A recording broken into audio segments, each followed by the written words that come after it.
All4Kids TV.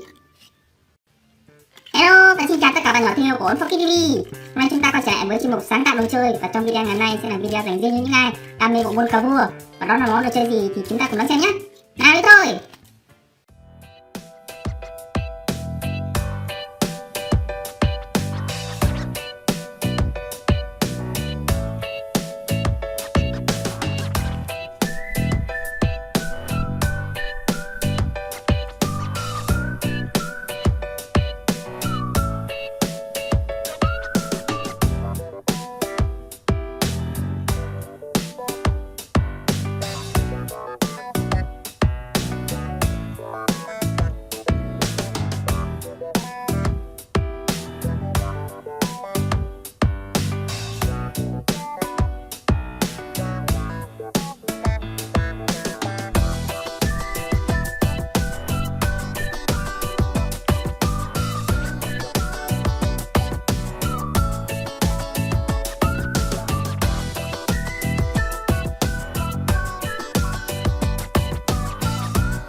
Như vậy All4Kids TV vừa hướng dẫn cho các bạn cách làm ra món đồ chơi có tên gọi bộ cờ nắp chai.